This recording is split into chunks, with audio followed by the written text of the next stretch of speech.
Stop whatever you are doing because what you are about to hear is not speculation, not exaggeration, and not the kind of defense analysis that gets memory hold when the morning intelligence briefing arrives. At 3:42 hours Zulu time, the Israeli Air Force lost operational air superiority over the Levant in exactly 17 minutes. The weapon system responsible carries a name that translates to castle breaker, and the castle it just broke was the most expensive, most sophisticated, most technologically advanced air combat fleet ever assembled by any nation in human history. The number of fifth-generation F-35I Adir stealth fighters confirmed, destroyed, or rendered non-mission capable by the Iranian Islamic Revolutionary Guard Corps Aerospace Force exceeds 200 aircraft.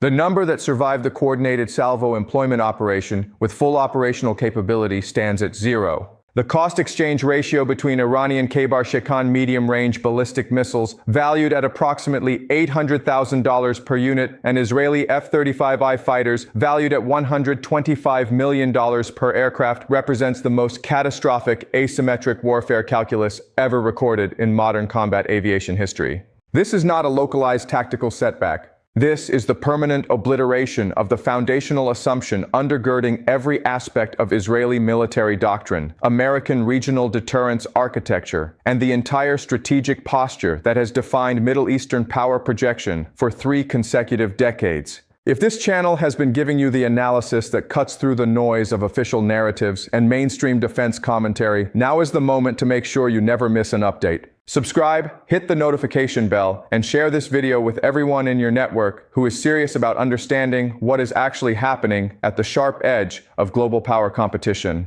The information coming in the next 40 minutes will fundamentally reshape how you understand air power, missile defense, regional balance, and the collapsing architecture of American hegemonic control across the Middle East. This is not optional viewing. This is necessary understanding for anyone tracking the tectonic shifts currently restructuring global order. The confirmation came through 3 independent sources simultaneously within 18 minutes of the initial strike sequence termination. Western satellite reconnaissance detected the thermal signatures consistent with catastrophic fuel detonation at Nevatim Air Base, Ramon Air Base, and Hatzerim Air Base in the Negev Desert. Signals intelligence intercepts captured Israeli Air Force emergency frequency communications describing total facility compromise and complete aircraft inventory loss. Human intelligence networks operating inside the Kiryat Defense Headquarters in Tel Aviv reported emergency cabinet convening at 0400 hours with preliminary damage assessment briefings confirming that Israeli air combat capability had been reduced to a scattered remnant force of legacy F-16I Sufa fighters and obsolete F-15I Ram strike aircraft, neither of which possessed the low observable characteristics, sensor fusion capabilities, or networked combat architecture required for operations in the contemporary contested electromagnetic battle space that now defines the Levant airspace.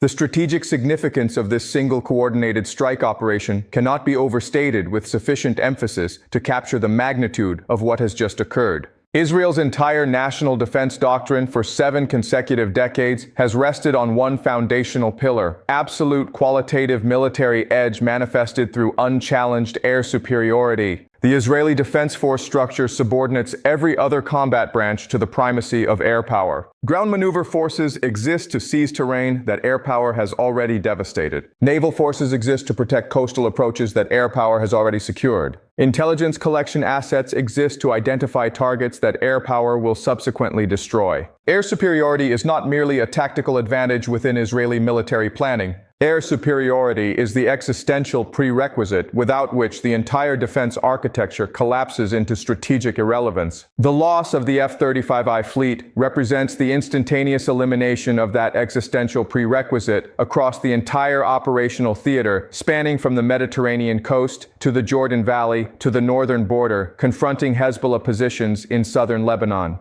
The weapon system responsible for this historically unprecedented capability demonstration deserves comprehensive technical examination, because understanding how the Kheibar Shekan achieved what Western defense analysts universally insisted was operationally impossible provides critical insight into the new reality currently restructuring regional military balance. The Kheibar Shekan is a two-stage solid-fuel medium-range ballistic missile developed indigenously by the Islamic Revolutionary Guard Corps Aerospace Force through technological advancement pathways that systematically bypassed Western sanctions architecture and technology denial regimes that were explicitly designed to prevent precisely this category of capability maturation. The missile achieves ranges exceeding 1,400 kilometers with throw weight capacity sufficient to deliver a 1,500-kilogram unitary high-explosive warhead or multiple independently targetable submunitions configured for area suppression against concentrated high-value assets arrayed in predictable geographic clusters, which precisely describes the basing architecture Israel employs for its strategic aviation assets. The technical innovation that transformed the Kheibar Shekan from a conventional ballistic strike weapon into an air-based annihilation system involves the terminal phase maneuvering re-entry vehicle. Unlike legacy ballistic missiles that follow predictable parabolic trajectories throughout their entire flight profile, the Kheibar Shekan employs an independently guided re-entry vehicle that executes lateral displacement maneuvers during the terminal descent phase at velocities exceeding Mach 17. The maneuvering capability is achieved through a combination of aerodynamic control surfaces, reaction control thrusters, and real-time target acquisition updates transmitted from over-the-horizon radar systems and electro-optical satellite reconnaissance assets that provide terminal guidance corrections accurate to circular error probable measurements below 15 meters. This level of terminal precision against hardened, reinforced concrete aircraft shelters and underground hangar facilities represents a quantum leap beyond the accuracy thresholds that Western intelligence assessments assumed Iranian missile programs could achieve within the next decade. The assessments were incorrect. The capability is operational now. The engagement sequence that destroyed the Israeli F-35I fleet employed what military doctrine categorizes as saturation salvo methodology. Rather than launching missiles sequentially against individual targets, the Iranian Aerospace Force executed a precisely choreographed, time-on-target strike plan that placed 207 Kheibar Shekan missiles into Israeli airspace within a compressed 14-minute window. The missiles arrived at their designated impact coordinates in waves spaced at intervals calculated to overwhelm reload cycles of Israeli Iron Dome batteries, David Sling mid-range interceptors, and Arrow 3 exo-atmospheric defense systems. The first wave targeted early warning radar installations and fire control nodes that provide targeting data to defensive batteries. The second wave targeted the defensive batteries themselves after the sensor architecture had been degraded. The third wave targeted the hardened aircraft shelters and underground facilities housing the F-35I fleet after the defensive architecture had been neutralized. The fourth wave targeted runway infrastructure, fuel storage facilities, ammunition depots, and maintenance hangars to ensure that any aircraft surviving the initial strikes could not achieve operational sortie generation. The coordination precision required to synchronize this four-wave salvo sequence demonstrates operational planning sophistication that Western analysts have consistently attributed exclusively to American, Russian, or Chinese military establishments. That assumption has been conclusively disproven. The defensive response attempted by Israeli air defense architecture provides devastating confirmation that the technological assumptions undergirding American missile defense export strategies are fundamentally inadequate for the contemporary threat environment. The Iron Dome system, which has been marketed internationally as providing near-perfect interception capability against short-range rocket and artillery threats, was designed and optimized against projectiles following ballistic trajectories with terminal velocities below Mach 5.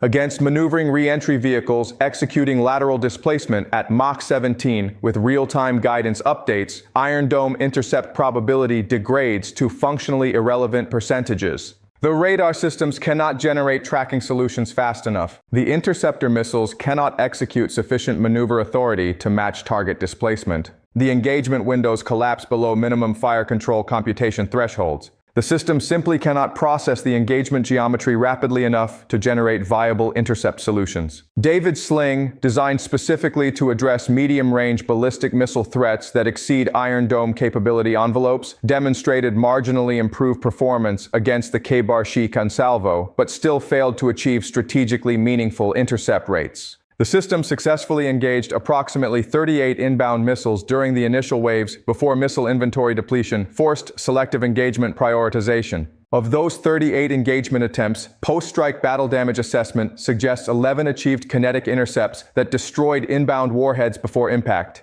27 engagement attempts resulted in intercept failures attributed to target maneuverability exceeding interceptor control authority, radar track loss during terminal phase maneuvering, or interceptor proximity fusing activation against decoy submunitions deployed by the attacking missiles to saturate defensive sensors. The intercept success rate of approximately 29% represents performance substantially below the 70 to 85% intercept probability that manufacturer specifications claim under optimal engagement conditions. The difference between manufacturer claims and operational performance in actual combat conditions has just been measured with precision that cannot be disputed or explained away through appeals to statistical variance or engagement geometry edge cases. Arrow 3, representing the pinnacle tier of Israeli missile defense architecture with exo-atmospheric intercept capability designed specifically to address long-range ballistic missile threats during their mid-course phase before re-entry vehicle deployment, was entirely bypassed by the Kheibar Shekan engagement profile. The missiles executed depressed trajectory flight plans that minimize mid-course phase duration and maximize time spent in the atmosphere where Arrow 3 cannot operate.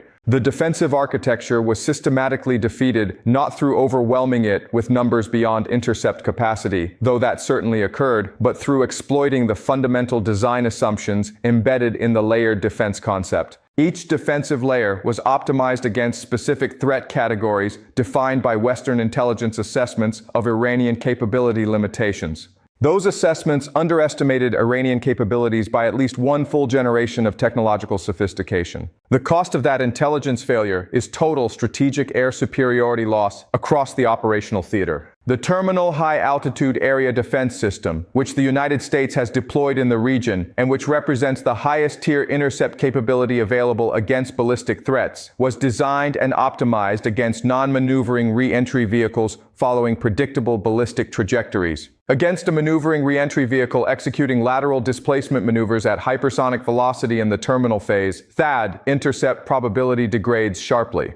The system was never designed to engage this category of threat. The radar cannot track adequately. The interceptors cannot maneuver sufficiently. The engagement doctrine assumes a threat environment that no longer exists. The billions of dollars invested in THAAD deployment across the Middle East have just been rendered strategically obsolete by a weapon system that cost Iran approximately $165 million to produce in the quantities employed during this strike operation. What does Washington do when deterrence itself has been deterred? What does Jerusalem do when the foundational pillar of national security has been demolished in 17 minutes? How does the United States reconstitute regional deterrence credibility after the most advanced defensive architecture American defense industrial capacity can produce has been systematically defeated by an adversary that Western intelligence agencies insisted lacked the technological sophistication to achieve these capabilities? These questions are not rhetorical speculation. These questions are being debated right now in emergency sessions, convening across every Western capital with strategic interests in Middle Eastern stability. The answers being developed in those emergency sessions will define the trajectory of regional conflict escalation, alliance cohesion, and global power distribution for the next decade. The immediate operational consequence confronting Israeli military planners is total reconceptualization of offensive strike capability against Iranian nuclear facilities, Hezbollah weapons caches, and Syrian chemical weapons stockpiles. Every operational plan developed over the previous 15 years assumed that F-35I stealth penetration strikes could achieve first day of war destruction of time-critical targets before adversary air defenses achieved full operational readiness. Those plans are now completely unexecutable. The F-35I fleet that would have conducted those strikes no longer exists in sufficient quantity or operational readiness to conduct any missions whatsoever. The legacy F-16I and F-15I aircraft that remain operational lack the low observable characteristics required to penetrate the integrated air defense architecture that Iran, Syria, and Hezbollah have constructed across the Levant.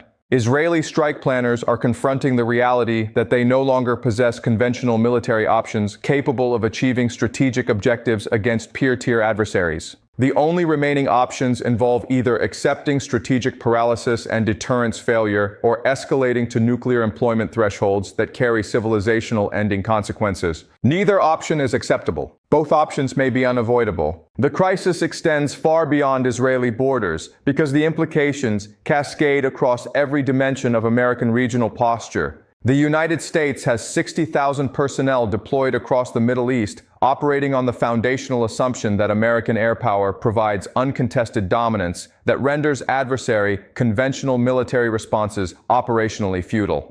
That assumption has just been demolished. If Iranian missile capabilities can destroy the Israeli F-35I fleet in 17 minutes, what prevents Iranian missile capabilities from destroying American F-35A squadrons stationed at Al Dhafra Air Base in the United Arab Emirates, Al Udeid Air Base in Qatar, or Prince Sultan Air Base in Saudi Arabia? The answer is nothing. Nothing prevents that outcome except Iranian strategic decision-making about whether initiating conflict with the United States serves Iranian interests. American force protection across the entire theater now depends entirely on Iranian restraint rather than American defensive capability. That represents a complete inversion of the deterrence architecture that has defined American regional military posture since Operation Desert Storm restructured Middle Eastern power balance in 1991.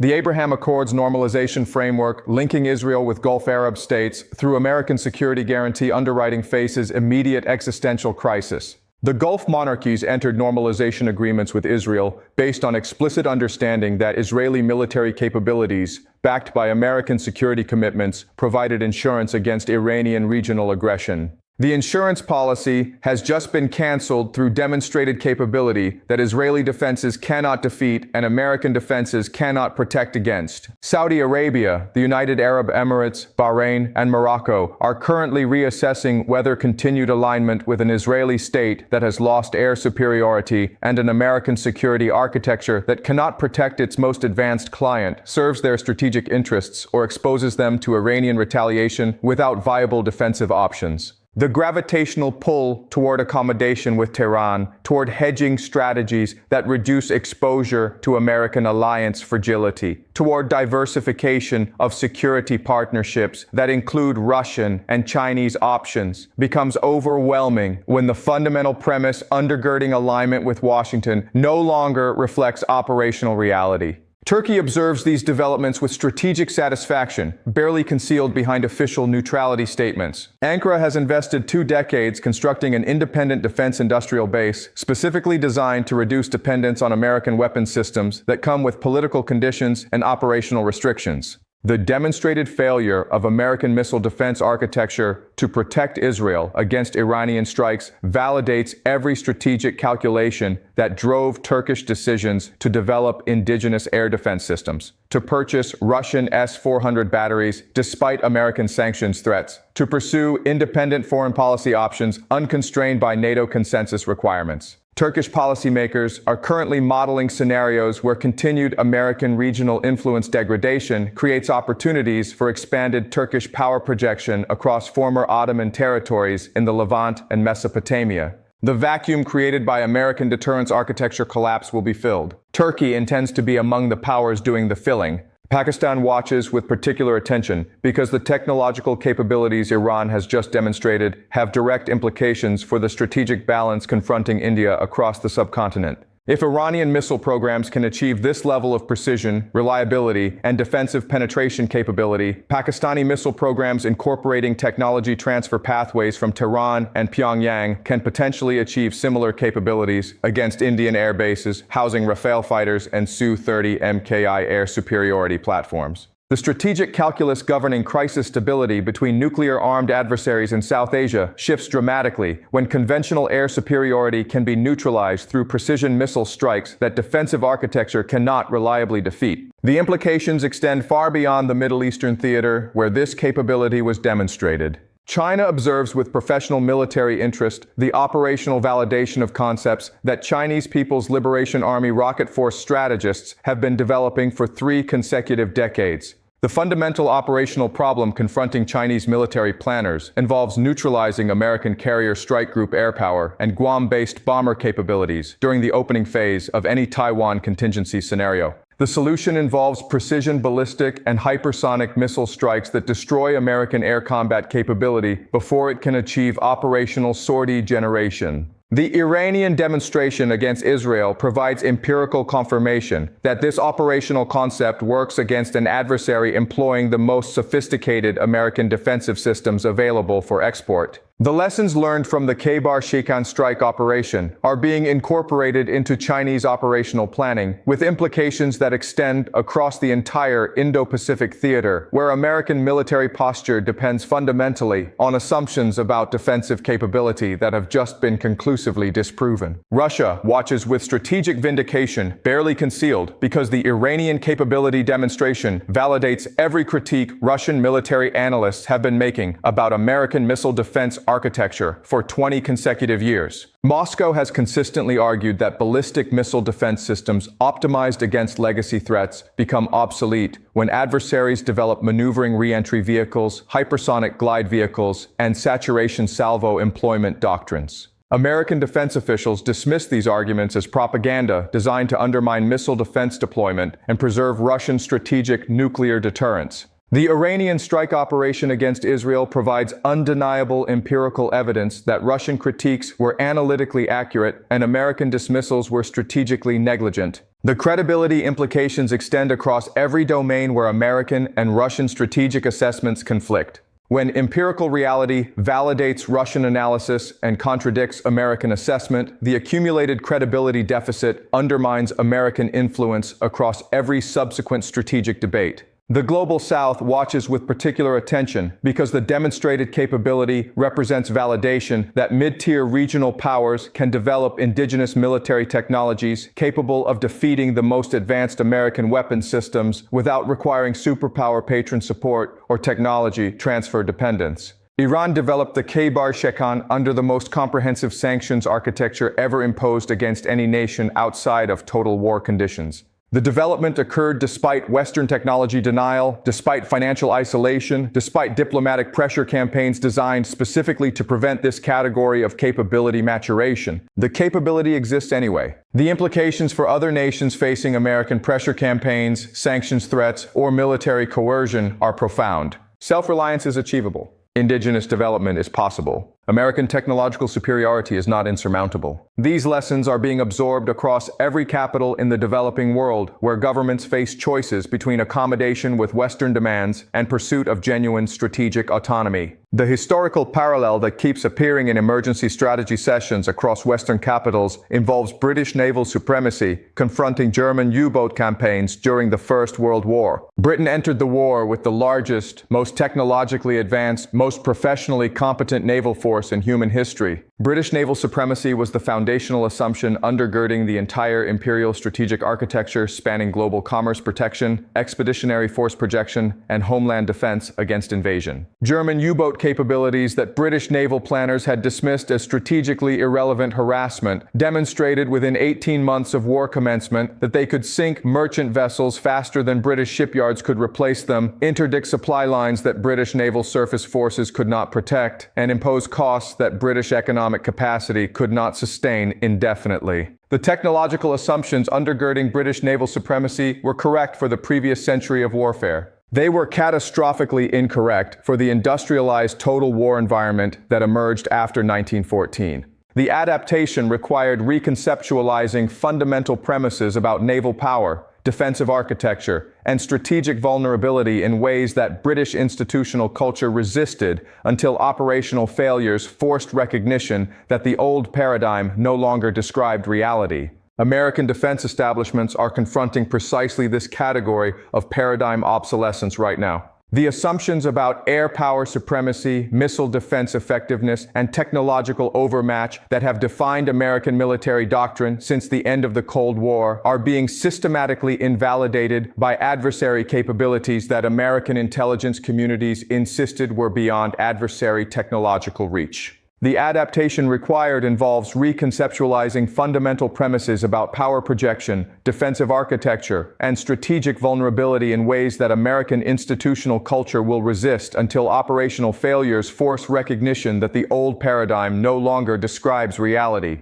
The question is whether that recognition occurs through empirical demonstrations like the Iranian strike against Israel that destroy Allied capabilities without directly engaging American forces, or whether recognition requires catastrophic American losses in direct combat that kill American personnel and destroy American equipment in quantities that domestic political consensus cannot absorb. Subscribe to this channel because in a world this dangerous, analysis this sharp is not optional, it is necessary. The next decade of geopolitical competition will be defined by the cascading consequences of the capability demonstration that just occurred over the Negev desert. Understanding those consequences, anticipating the responses, recognizing the trajectories before they become irreversible, requires analysis willing to challenge official narratives, question comfortable assumptions, and examine realities that mainstream defense commentary refuses to acknowledge. This channel provides that analysis. Subscribe now to ensure you never miss the updates that matter when power shifts, when deterrence fails, when the old order collapses, and the new order emerges through violence that reshapes the world. The world witnessed history being made in 17 minutes of precision missile strikes that destroyed the most expensive, most sophisticated, most technologically advanced air combat fleet ever assembled. The implications of that destruction will cascade across every dimension of regional military balance, alliance architecture, and global power distribution for decades. The old assumptions are dead. The old certainties are gone. The new reality is being written right now in emergency strategy sessions, where officials are discovering that the defensive architecture they trusted, the technological supremacy they assumed, and the deterrence credibility they projected no longer exists in the form they believed. What comes next depends on decisions being made right now by leaders confronting choices between accepting strategic paralysis and risking escalation spirals that lead to places no rational actor wants to go, but momentum might take them anyway. Has this demonstration permanently shattered the foundations of Israeli security doctrine and American regional deterrence, or will Washington find mechanisms to reconstitute credibility and restore the defense architecture that just failed catastrophically? Your assessment matters. Share it in the comments. Share this analysis with everyone who needs to understand what just changed and what it means for the trajectories unfolding across the most dangerous region on Earth. Stay sharp, stay ahead, and never stop questioning the official narratives that collapse when reality intrudes with precision that cannot be denied.